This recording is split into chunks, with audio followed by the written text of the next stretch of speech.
তো অবশেষে আমরা হাসাইগাড়ি ত্যাগ করলাম, আর এখান থেকে আমরা ডাইরেক্ট চলে যাব রাজবাড়ির উদ্দেশ্যে। আর যাওয়ার সময় কিছু দৃশ্য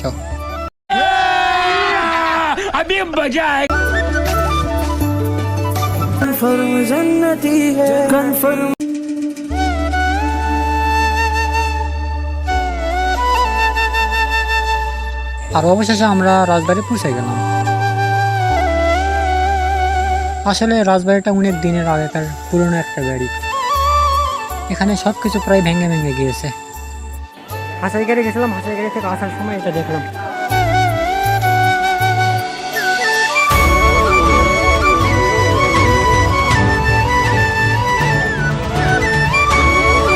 আসলে এই জায়গাটার অবস্থা খুবই মর্মান্তিক, ভুতুরে বললেও চলে, এতটাই জায়গার অবস্থা। ওইদিকেও বাড়ি আছে, জঙ্গলের অবস্থা হয়ে গেছে।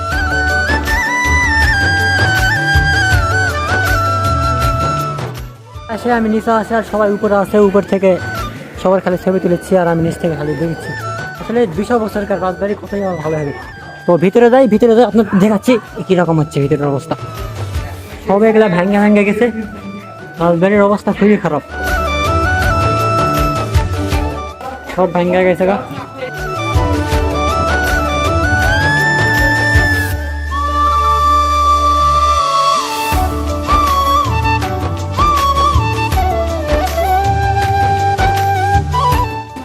উপরে জনগণের ঠিক নেই।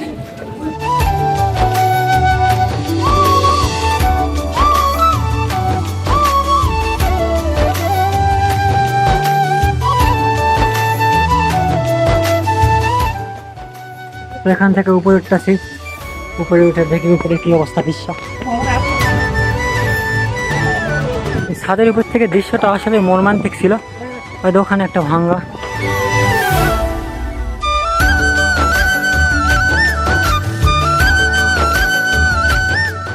তো এখানে আরেকটা কথা শুনেছি যে সন্ধ্যা লাগলেই নাকি এখানে গাঁজার আসে, ভাই গাঁজা বা অন্যান্য যে সব মাদক সেবক করে, তাস খেলে, অনেক কিছুই ভিতরে দেখতে পাচ্ছি, ছবি দেখতে পারলাম না। এর অবস্থা খুবই খারাপ, 200 বছর পুরাতন রাজবাড়ি, কতই ভালো হবে।